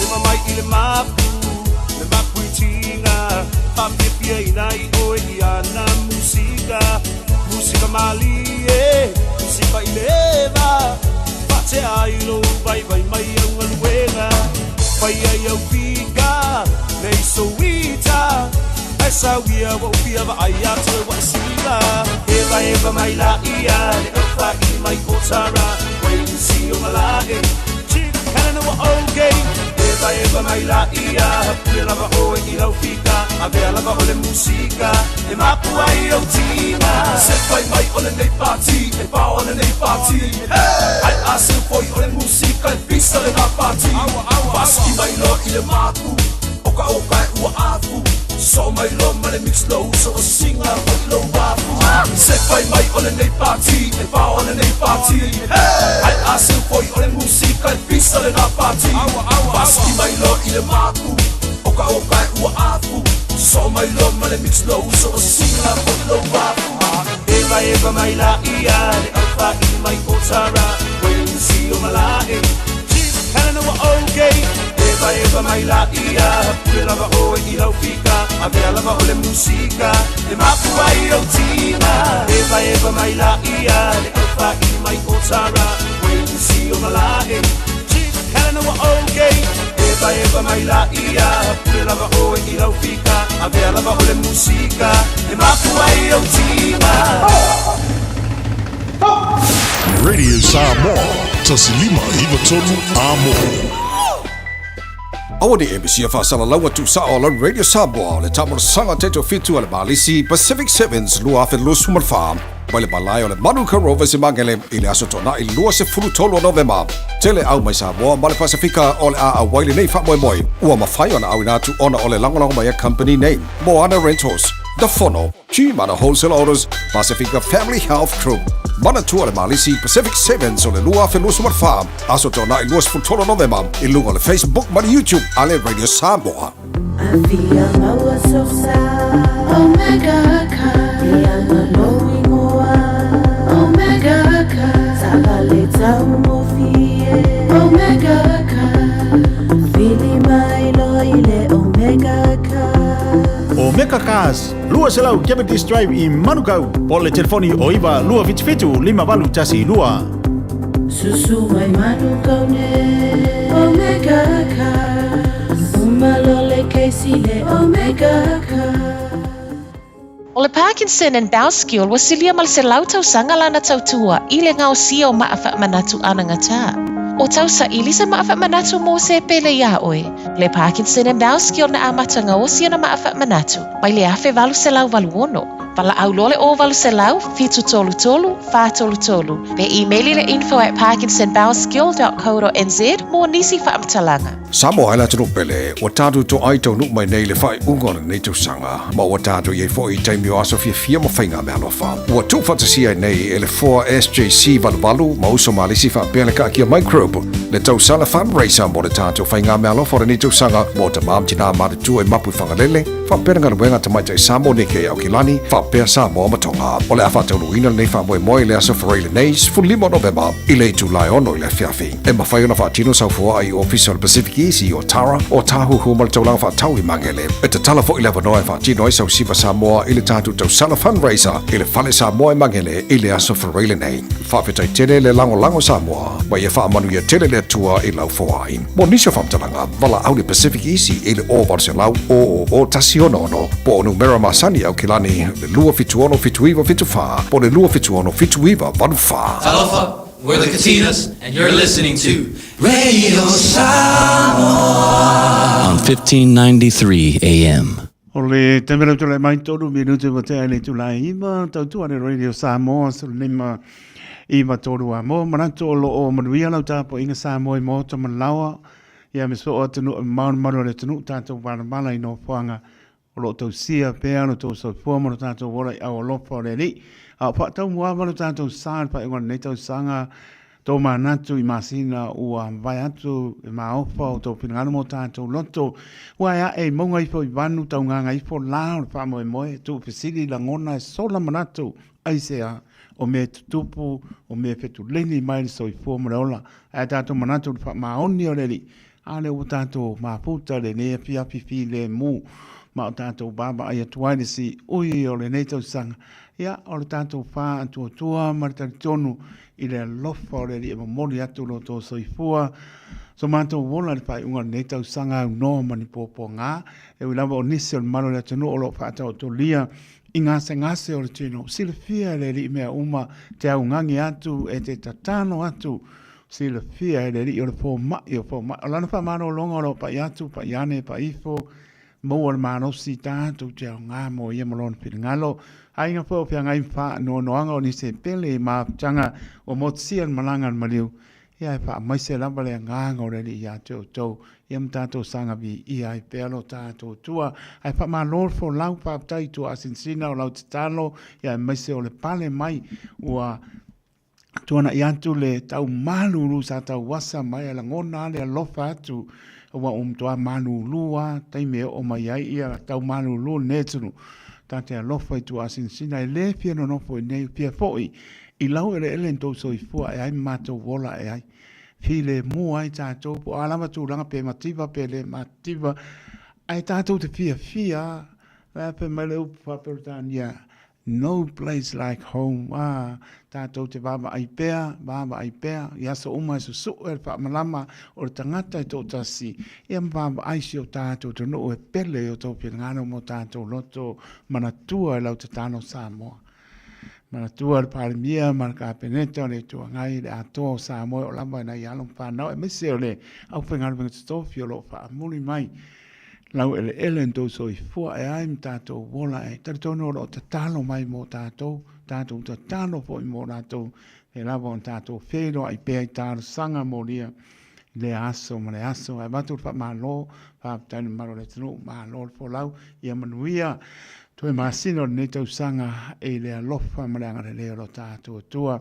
Whatano patu ia alo sina I manapet, whaptai tele lava, tai mono whaanga, Liz Leota, mano lava whaptai, kano whae, Amelia Whamoana, mano ngā lua ne aso, whaptai mono whaanga patu, Amelia Whamoana, manmaenga, lau mua Wellington, mano whamanosi, awai po nsaba wani, ia o le matango whiale nā, mauane manosi, ia kau mawha pānengi na, wa atoa tino tama, Amelia Whamoana, malo lava whaptai, o watu ia sina leo, malo whaptai, mapta mai, e o ngai pesenga lava se filoi ia tātou te maua pia an waku ale pese kaunga sewa e aure songa whai au ki songa aru lesi ku ke waka moe lesi ku e wa e suru whikau i maripuzai sa ngā wha inga la i anku wa ia i leo ka ika e oi ane whai maani e ala ko ale pese wame maanaia ku wa pe nunga le au mai ngā le pauare a sau whai pe oi pauare a rurunga e a ku au kapa ese le mangai anu au tau e mako i mangai ea manola ma ia sa seli tu lima manola ma whaaptai sa seli tu lima ma ainga whaaptai am lia whaamona pese anga pese ala via pia am lia whaamona a wala pone en wakwa ka ko musika o walu lo le whane ea manola ma whaaptai le maputa mai whaaptai lo tu talia ina o lo whaatau waa i maota malawa tono no sa par pengad venga ia manova tai ia le o le manu ia umata to ne fo ia fiafi ia mai se wa hi u fo ia am ngad venga ni se mano le tunu ma lo le pane ne aso o lo fa mano si te mo wa fi ia apa pena tau fa vai mai fa vai ia ne tai ia ke le pena ko po e mari tona e alu lo ku ka ko e luma ka ko e luma le o ai ku o le pa foi por culpa se ngai ku pe se ngai ia pule a la kali ia lo fa tu mo la to ia lo pena ma tu mai te dia ina lo fa to va i mo te malawa man via por fa sa ngal malo ta to lo na minute ia ona tatana le o ta to leina ia muri e lo fa ia on ta to ta ma vai ho le ne po mna ngang fa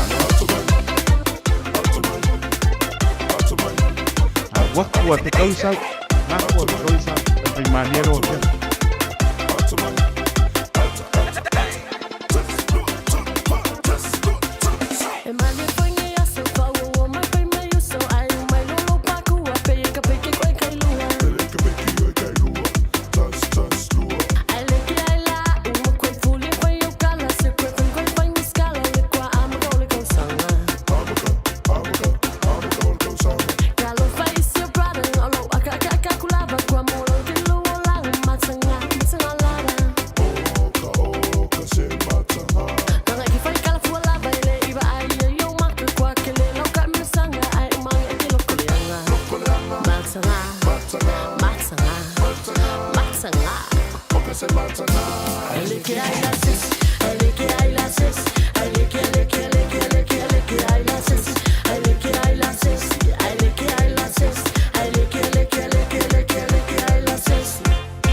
Ole na ia we an waku o fikau i saule ako ai tanga i le menga kisi ba ke wa pa ina le fia file mfa ngai ko fa ya na utala tu tanto leino mul mul po ina ya no fa anga tanto mano lo ne po pa te te lava mi le pa mo no fa anga pena po i lo fa tu mo to la mo Wellington e ya manu tu tu a oi pe la ma puta me manu le tenu lo fa te to mo to au kilan fo i lo fa tu atu no ma ya lo fa tu program mo to malama fa tain ma to mai ya na wa no tanto leina ya mo no fa anga ile ne foi po manga ile manu lu ta no fa Era para kako para ko ka lagi para sunga le ya ba lo se pu lang ba kapi da para kako la sunga da ma no fa tai ta wa mai o numero fa tu ya tai mani ma uia ba un kai ba de lo fa le ko ma se ba fa nga le ba fa kasi ko ba sa bo oi ma lo la ma fa tai wo ma fa se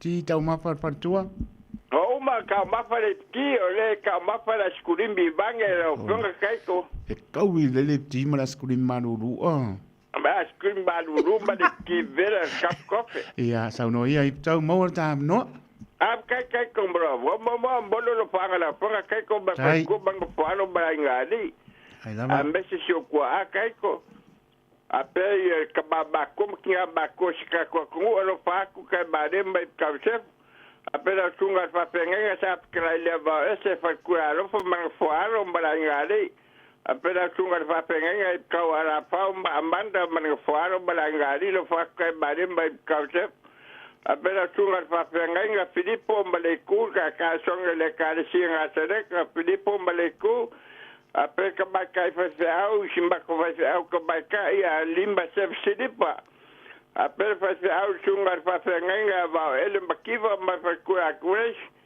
a pe tunga fa penga ka sila fa ma bidiaba a pe tunga fa penga si pa badika a pe tunga fa penga pingaso makar Karsanga. Apela funga le pacho fa rubara dita manfaro. Apela funga kalo mabe fa bungala riba manfaro. Apefa borkalo ngapa fa kuya elen manfaro lo fa ku kam ka badi. Apeka ngasa basi fa kuya ka badi le bai. Apela funga ka badi ka mangaya ba fa kuya apeka. Apefa ka badi bai. Ka badi fo pau ma fa kuya apepe. Apeto malatai poro malfakua bailaka malfakua kuinge lo faku kai mari mai kau apeto ngolongoli soka mahana boa apetinga bakua ya bainga ba fo e mangao bimbar fanga apeya kumbao karsa ngelosiu apeu nungia mbalekauchi apeko filau kongia upu a presión de rofa makaunga lo faku ya kai badi pemika a pe kai badi va fushi ba fakua helen kai badi kalifa kombiki badieka a pe kai badi kai kupora aloli kai badi singave ba fakua puletua portua toa a pe kai badi rote ba fanga a pe de balu kengi ba fakua sia mbangfaro Kapel farkua di sikim berfualo. Kapel salonga batu uam berfangau. Kapel ay ongo isa peka kahalo population.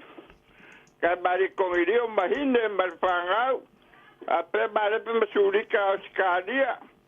Kapel le aum balili. Gafaku kapel le aum balili. Kapel kinga bakua apel fangi. Kapel kaba bakua vaipua. Apeka badi sabuelu barfakua balai bangofuaro. Apeka badi pita barfakua sangiu bangofuaro. Barfangau ya potai biliamba masarai.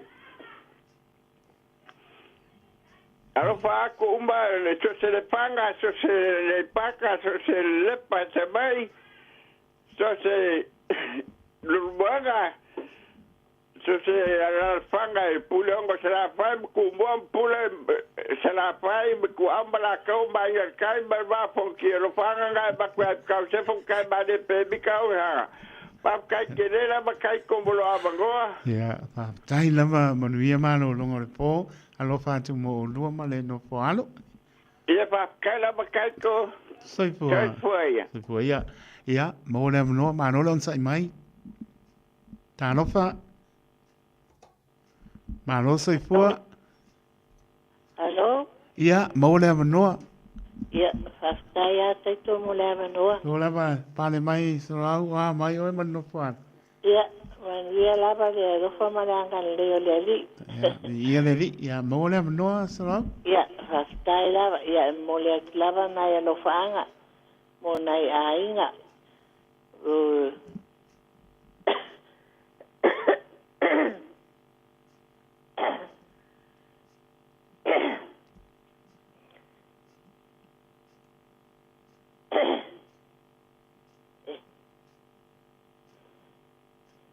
Mo le toa lo faanga mo nai ainga o.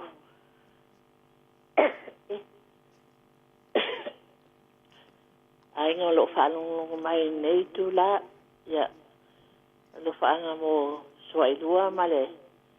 Mana ia mai whanau. Ia e mai se o misa vasiri mai ake mai whanau. Alo whātu mo malai niu ma male ainga. Ainga la mo whanongo mai nei tu lai mo le atu alo whaanga mo utu umalava. Ai mai se o tina iau fufi mai whanau. Ia e mai se foi au. Tina Wai lava ainga o lo whanongo mai nei tu la e mo lava. O lo whaanga mo utu umalava. Ia ai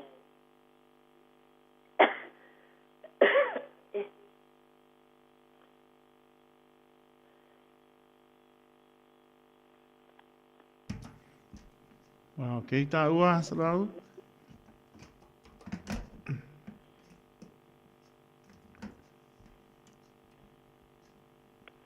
Hello. Hello. Hello. Ia, Taito. nai mo le no. Ia, o lo whaanga nai. Moli atu nei solo au male.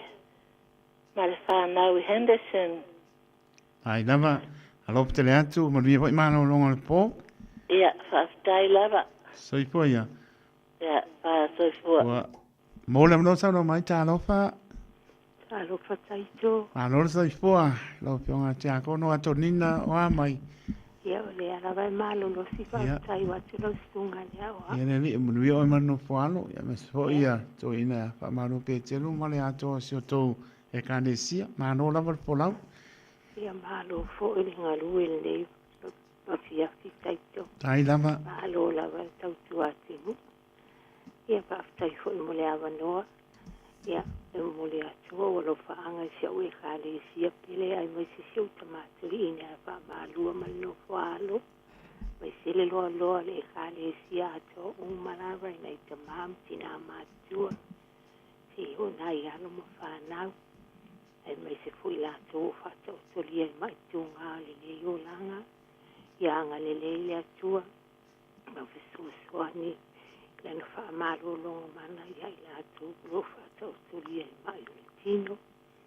Ia alo whatu fui nai o ainga o malawa. Whalongo longo mai le nei tu lai Samoa. So se tu ali laranangi. Lo whatu siu. Tuangane ia tō via malanu ma whanau i mangele. Mai se foi leu so ia fonga ya manuianga luenga le po e mai se si onu pele o mai le ale pasta o fusiano ama e mai se foi lu tuanu manuia lava malo longo nei po lo fatu mo to ya lo fatu foi ya fai misa mo mal fana o mangele e mai se marang tu mo malo mo mal fana o Henderson i whapea ko le sunga ia wha manu maseu. Ia manuia lava ngā luenga o lo ngā lulue ma au au nai. E mai se fo i siau whanau o lo whianga i fo i nisi ma ngā luenga nei po. Lo whātu mali e ngau i marita ma si whanau. E mai se siau tā mo tā nielu ma tā si mali whanau. Hello, Pat, for Illy. If I do a lily, I'm a little le au male aiva, malo lava, wall of anga moli mai. O fa tu ya filo ya ulo mal no fa le taito. Ai lava. Ai mai se lava si o tu a ya tu ma fa ma steno stoe male aina. Ai. Alo lava stoe. Ya, alo fa tu foi mo o taito. Ai Oi lava. foi la tu wole ta wola tu o to tele. Ya alo fa tu ya. Io a te o to malava lo. Pa lo lo mai le tu la. Taito ya manuela nga lu nga nei po. Ia paso i fua ia mai ia manuia le afiafi. Tai lava to nina mari po lo tofi me so ia no fo alo mari ma no longo le fiafi pa so fo ia. Tai to paso i fua. So fo ia, so fo. Ma lo non sai mai ta no fa. Si o walofa, si o tama taito. Wa mai. Te loto. Ia pa tai wa mai le fiafi. Ia o se ki a mea uma ia leanga le leo le atua. Ia le li ma nei o ngai ki nga lue a ngo pongo po tau. Ah. Ma o mo se o kamare nga fai mai nga mai sa mua vange. Alo fai. Kai ko. Ia fai ma me kaurima. Ma lo nga lue ia mo ta mo no tau o ia tai mani. Ia fas kai ko mo lo wa vango ia mo mo o fa ma o walo fa nga vak mo si o fa nga o i se meo lo iai ngei kula lo fai nga ma lo longa ia tali ia masiona to alua mal fanau ia alo fo ia malai matai mali Samuelu ia male fo ila to foi fale pa peo no volo fa viale au pepe Ioane mal fale tua ia sala masina fa malo fo ia se umanu Mikaele i le South Sea, ma le mato club a toa lava i South Sea. Ai le ngata fo i lea le mato walking Samoa, le mato maftanga. Whapea fo i ona o walofa atu, i o mato a inga lava o lo tape msara lau ni nei tu, ni nei lalo langi ma le nei atunu o lo tato wau ma wai. Lo fat fo ia tau whanga masina, tau masina i oi I o tara ia masi a inga masi ana ia foi whanau whape whauna o lo whatu i matu a inga lava ia sili lava o na uwha amalo atu i a fionga li leti o se umanu ia o seu si whanua seu ia le ngata lea o si autama lea o tia ia whapea foi ia tawai male a inga ia o lo whaanga ngā male whaamalo atu i nei tū rao le pō i sira o lo whaamalo pia oi taito ia lo whaatu i seo whare tua ia tai lava tai malie mori foi mano longa ia o lua mano no whaalo ha sai foi ia soi foi ia soi foi mora mno sau no mai oi kano whai ia mora toro whaanga o taito le a tōro tātou tunu una i o te mana i o tina o uso ma tua whawhine. Lava na i alom whanau pia lava e mafuta mai ai ma e langona mai lo whatau wa. Ia no whataito mō tō au ki lani manu tūtua oi. Leo whengan wenga te tōwhia lea tua so se tō vine ia lo whatu nui a fo le polpolo ino le tala le su ke riso. Ia walama ni a nganga mō ia malona maa lo. E le ngalo lama i la tō e le o ato tō le mānosi o le tatano lama i le li au si la fia le li te au ngangi atu i o ti ngā wa loan se fia le li o lama i lo whaatu atua e te mano lo ai a lo whaatu se mauta ngā se ngase i mauta malau ma ta malau lea ma lo leon sai mai ta lo wha a lo wha e lau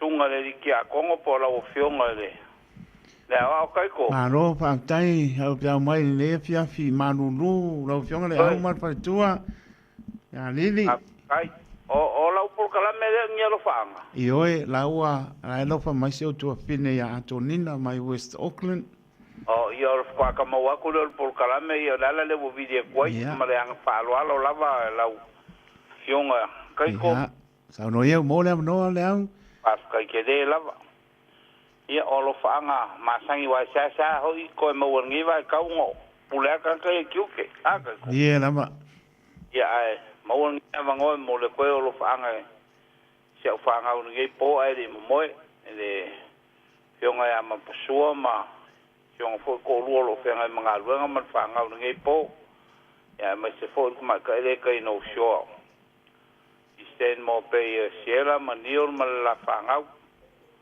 ya alo fa fo i ya ma po suwa mangalu ma al fanga ya denga ka fo idea o ayo wa inga pa singa ma lo va nga de ya da un ngi songi ma da au in vikako ya lo fa ya ke o umala ya mai se ya ni kinga ya fa fo o i wonin kongi ma de ainga ya e fa pe fo ya si uso le ya le asima si nga finge kolek i ngai niulin ya e nga lo i lava ya si o ko finge ki a kongo le ukai ranui a konginga man fangau ya ai mai se fo ia wo malama mai masangi la ko si fie fo nge ko inga ya ke lo fo ke le pia ke ko sken kiki le fa fangi ni ri o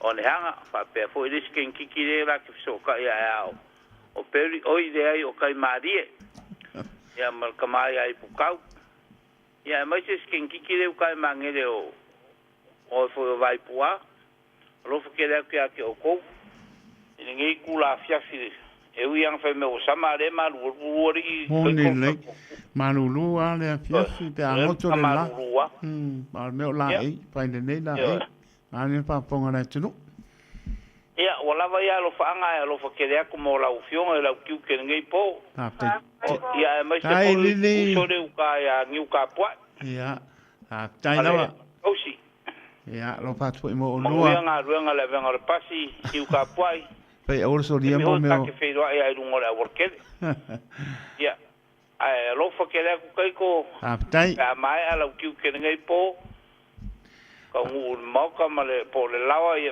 fez aí marquinga le aí ngai fa pe foi fanga vi ia le ri fa ngwe ko la nga ko fa e to po kai ko pena po o lua ma tu le au ma lili ma no falo mo ni ma no longo le po lo fa te atu kai ke de lava ya sai lava lili soi po ya soi po au soi po sa dem no mo le ya au alo anga por kalame tai so ya tu no ma malo le tu no pa tai tene lava lo to tau pati mai ele misi aso uma le au mal po lo to lang mai fiang po na le o venga le Radio Samoa ya pa tai lenga le mai alo anga fa mnianga yo mato fa tau wa ya pa mnia fo ile Radio Samoa man po lenga le manu le tunu ya tunu e mau o kelan manu tu ai ya se ola mai se o pito titi alo fa tele atu o le atu fa to lava fa mai se atu ni ainga o pe ngai fa no nga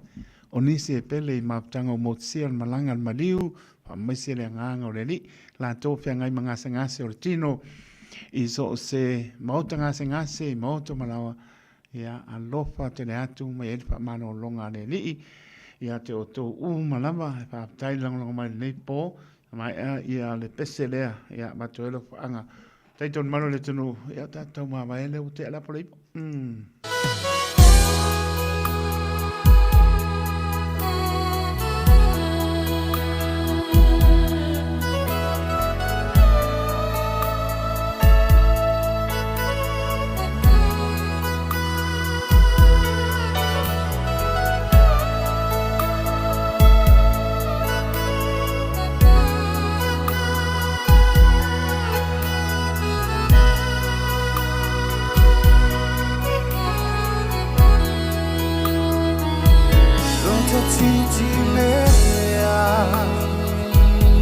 Fa pele pele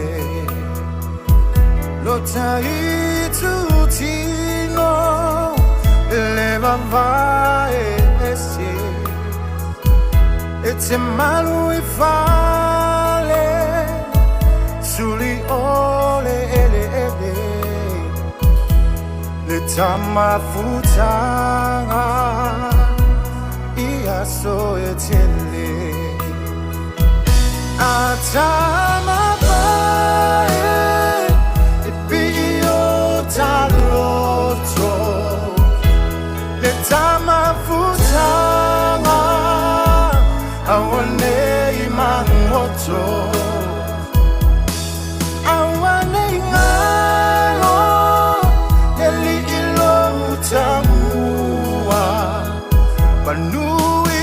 mailangi I o langu whanua Wale o se uo A o se usomoni I tale tu whanua O inu lo whamaoni Pungala au matala Pua ina le manongi E yo fofonga fo Ile oli oli Atama pae E pio taloto Le tama futanga Awane imangoto Awane ingalo Eli ilo utamua Manui for my langi Iyo ulangu fanua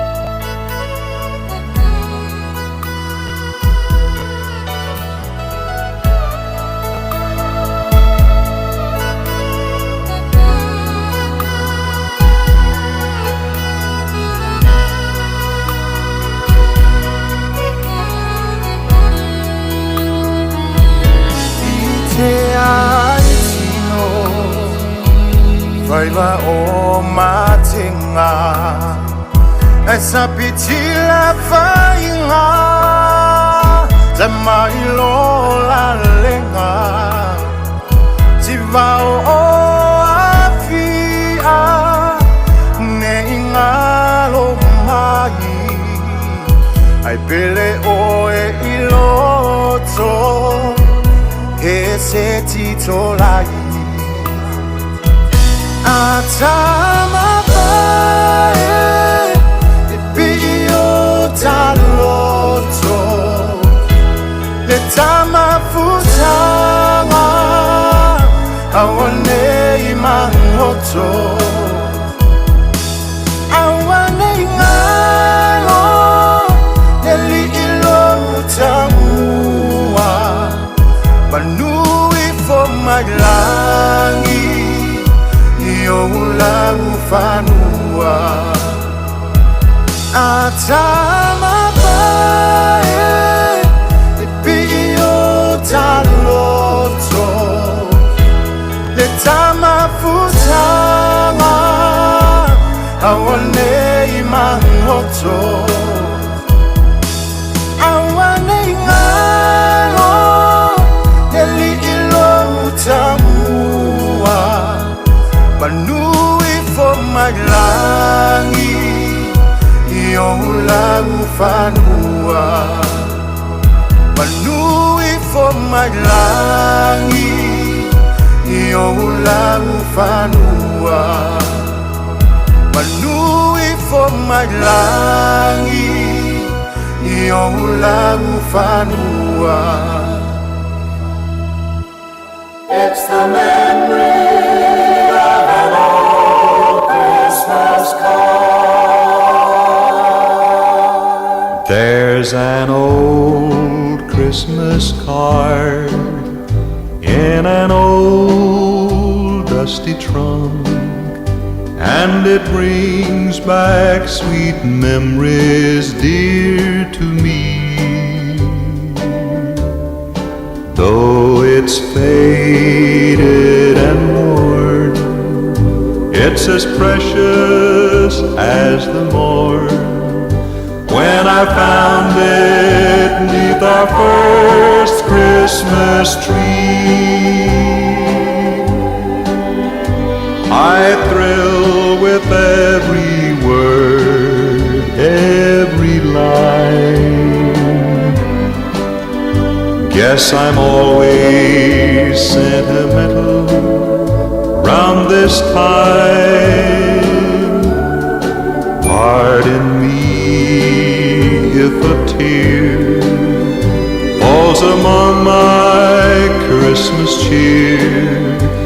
It's the memory of an old Christmas card.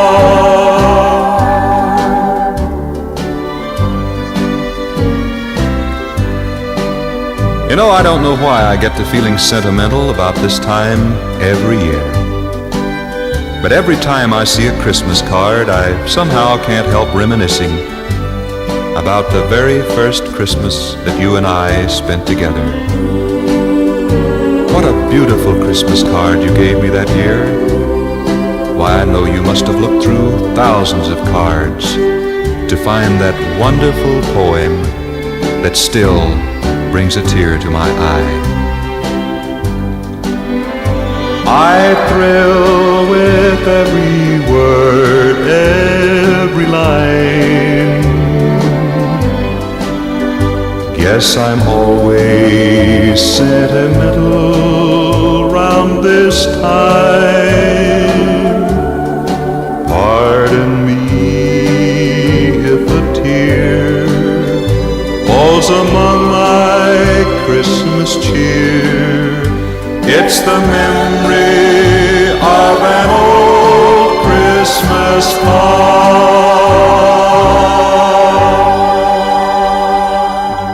Ia, o le pese lava le nei, pa manatu atu ia te oe o tu na lata mai le Christmas te paponga i Samoa se pongmani o Jim Reeves. Ia, po pe lava te anga i o tātou i Samoa. Pese ale nei sol. Te o riti al kamale. Ia na langona i lea o spiri o Christmas o tu na lata mai. Ia alo pangia le li. Tātou po launga ia tautai pe Yesu lo tātou sa. E mo leatu pa maroma pa tai ai lato umalama na maputa mai lunga le apia polinga lunga le YouTube channel apa o Mrs. Wap ya pa mangalo mai taitu ai alu la kono sing e pai si pisi ya o atu no mau ya o kilan malu tu oi pa mria le tu a lofa te le atu tau lunga sta tu le nei po sa mo le atu no pede e le es vai vai asa ma se mau tai tonu lava la lava se si le fia tau tai mata pala e pisi ala sami. Poto tau tai se la natu yama. Ia tai tonu lava e vaatene lo tau wanganga Cristiano. Ma ngano leo pengal le Radio Samoa. Sia pe tātou ele no nofo pe arpani o le pina ngano leo lo tātou atua. A lofa te le atu paaptai lau lango mai. Paaptai mo alo paanga. Paaptai mo paamnianga e tā ua e lo loto. Anu le pale male fia pa mnuia le atua. E mnuia malo longa le nei po i le lofa le li. Pa puina i tātou le upload tele o lona lofa tu noa. Mo le atu lo toso i for tātou volo le aso a tai au. E au tu mau pe lona lofa ma lona anga lei. Lofa po i alon whanau pa mnuia tamam teine to anga paitou mea anga tu ato i ai lo loto tamam teine au suenga. Le mwhaina e toi puea mai pe a misi mo alo le noa. Pai male pai poto pa moe le li a lofa te latu mo to waron pa nau manuia o to suenga pai mo nei tau sanga tai tau tanoto le au ona soifua ma ia manuia